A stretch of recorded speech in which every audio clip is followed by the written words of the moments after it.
जय हिंद, जय भारत, वंदे मातरम। मैं रविंद्र फौजी, आप सभी का सबसे पहले धन्यवाद। और आप सभी को पता भी होगा, बहुत लोगों ने ये वीडियो डाल भी दिया है कि एक मूवमेंट जो हमने अपने रेशम सिंह के लिए चलाया था, हमारे एक जवान को पुलिस वालों ने मारा था, नंगा करके पीछे डंडा डाला था और वहाँ उस दरोगा ने कहा था कि फौजियों का यही इलाज है। और उसके लिए हमने बहुत से प्रयास दिए करे। 5 दिन वहाँ के हमारे भाइयों ने धरना भी दिया। इस मुद्दे को जहाँ जहाँ जिस लोगों ने हाईलाइट किया, उन सबका धन्यवाद। आप सबकी आवाज़ ऊपर लेवल तक पहुँची और आज इलाहाबाद हाई कोर्ट ने एसआईटी टीम गठित कर दी है और अब इस मामले की जांच स्पेशल टीम करेगी और उस टीम के इंचार्ज होंगे जज महोदय, एक हाई कोर्ट के जज, जो कि उनकी निगरानी में ये टीम जांच करेगी। और आप मानो, दूध का दूध और पानी का पानी होगा। और जिन लोगों ने, वो पुलिस के बंदे और जो उनको बचाने वाले, चाहे वो वहाँ के एसपी हो, चाहे वहाँ के डीआईजी, जो भी अभी तक उनको बचाने में लगे हुए थे, वो सब लोग लपेटे में आएंगे। और एक ठोस निर्णय हम भी चाहते हैं कि लगातार इस तरह के जो फौजियों के साथ जगह जगह इस तरह के काम हो रहे हैं, उसमें अगर एक ठोस निर्णय मिला और इन लोगों को कठिन से कठिन सजा देकर इनको जेल का रास्ता दिखाया गया, तो बाकी भी तानाशाहों की आंखें खुलेंगी और उनको भी सबक मिलेगा कि भगवान के घर देर है, अंधेर नहीं, और सच्चाई की हमेशा जीत होती है। एक बार आपको यहाँ मैं एक चीज़ और बता दूं कि बहुत से लोग जो लिखते हैं कि वीडियो से क्या होता है, ऐसे करने से कुछ नहीं होता। दोस्तों, बोलते हैं ना, कोशिश लहरों से डरकर नौकाएं पार नहीं होती और कोशिश करने वालों की कभी हार नहीं होती। आपको पता है कि अगर आप चाहोगे कि पत्थर, बोलते हैं ना, सबसे सख्त होता है पत्थर, अगर उस पत्थर को कोई चाय की रस्सी से काट दें तो एक दिन में नहीं कटता है। अगर कोई बोले यार कैसे कटेगी, कभी नहीं कटेगा। लेकिन अगर आप लगातार प्रयास करते रहोगे, वो रस्सी धीरे धीरे धीरे पत्थर में निशान बना देती है और लगातार चलते चलते एक दिन पत्थर को भी काट देती है। लेकिन उसमें समय लगता है। अगर लगातार एक रस्सी, 2 रस्सी, इसी तरह अगर रस्सियां बढ़ती गई, पत्थर के टुकड़े हो जाते हैं। बुराई का अंत निश्चित है। और अब मैं चाहता हूं कि इसी तरह जो हमारा मेन मुद्दा है, सहायक प्रथा, उस सहायक प्रथा के लिए भी आप इस तरह कंटिन्यू आवाज उठाते रहेंगे तो जो वर्दी पर लगा हुआ है इस सहायक प्रथा का दाग, ये भी जरूर मिटेगा। और इसी दाग की वजह से जो चाहे सिवल में हमारे साथ चाहे मारपीट के मामले हो, चाहे हमारी इज्जत जगह जगह पर इज्जत की धज्जियां उड़ाना हो, वो सब उसी की वजह से हो रही है। सभी लोग, बहुत से लोग कहते हैं कि फौज की चीजें बाहर मत बताओ, वो मत बताओ। दोस्तों, सबको पता है, आज से कई सालों पहले लालू जी जब रेल मंत्री थे, उस समय भी कहा था कि आपकी आधी फौज कुत्ता घुमा रही है। कई बार हमारे पड़ोसी मुल्क इतने से है ना टुच्चे पुच्चे, ये भी कह चुके हैं कि भारत की आधी फौज कुत्ता घुमा रही है।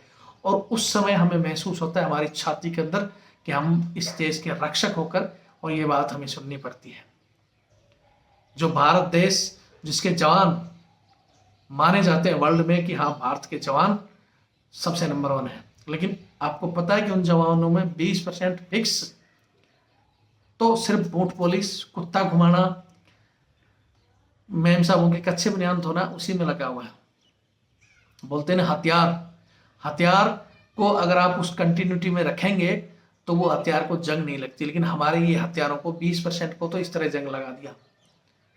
जो बहादुर फौजी सिर्फ वो ड्रेस पहनते थे, लेकिन हमने बीच में 2017 में भी धरना दिया था, ये विपिन रावत जी को बताया था कि साहब ऐसा हो रहा है, तो सिर्फ उन्होंने उसका नाम बड्डी सिस्टम कर दिया और एक देश के सामने सिर्फ ड्रामा दिखा दिया, साहब ये तो जरूरी सिस्टम है, फलाना सिस्टम है।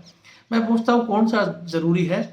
आप फील्ड में बैठे रहते हो, वहां भी आपको 2-3 बंदे चाहिए आप पिछवाड़ा धोने के लिए, और वहां आपके बच्चों के लिए दिल्ली, बॉम्बे, कलकत्ता, अलग अलग शहरों में वहां भी 2-2, 3-3, 4-4, 5-5 आपकी मैडम बच्चों को लिए चाहिए। कौन सा जरूरी सिस्टम है ये? जो कहते हैं ना बड़ी बड़ी मूछें तान कर, वो देश के जो देशभक्त बनते हैं वो सबसे बड़े गद्दार हैं, जिन्होंने हमारी 20% फौज को निकम्मा, नाकारा और हिजड़ा बनाकर रख दिया। जिस दिन लड़ाई लड़ी जाएगी उस दिन हमें पता चलेगा कि ये 20% फौज क्या करेगी, और इसका नतीजा हम देख चुके हैं। मैं खुद जब 2002 के अंदर मूवमेंट हुआ था हमारा पाकिस्तान ओपी पराक्रम में, उस समय मजबूरी में कुछ बंदों को बुलाया गया था कि भाई भेजो, लड़ाई हो रही है, सब कोई अंडी फंडी सब क्लोज कर लो। और ये अंडी फंडियों से वहां ना तो ग्राउंड में ड्यूटी दी जाती थी, ना ही इनको पता था कि हमारी रेजिमेंट में क्या क्या हथियार आगे। बस वही है कि आगे हम, पीछे हम, जो ग्राउंड सोल्जर थे, और इनको बीच में रखा जाता था, लेकिन बीच में भी ये मरवाने के काम करते थे।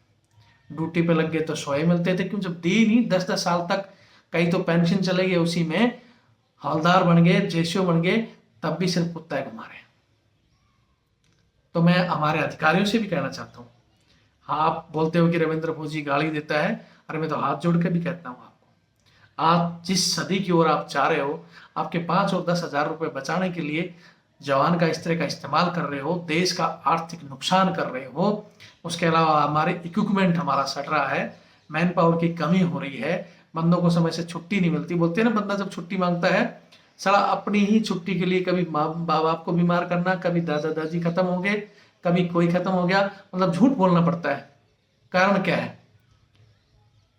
कारण यही कि मैन पावर 20% फिक्स लेके बैठे हैं। उसके अलावा भी इनकी शादियों में, इनकी बर्थडे पार्टी में, किट्टी पार्टियों में वेटरगिरी के लिए बंदे चाहिए, इनकी मैम साहब की साड़ी बदलने के लिए टीडी में बंदे जाएंगे। इस तरह 60% देश की नफरी सिर्फ और सिर्फ इनकी अय्यासी और इनकी मौज मस्ती में लगी हुई है, जो कि कोई जरूरी नहीं है। फौज की नौकरी दोस्तों सबसे आलीशान नौकरी है, देशभक्ति की भी है, और एक गर्व भी होता है हमें वर्दी पहनते हुए।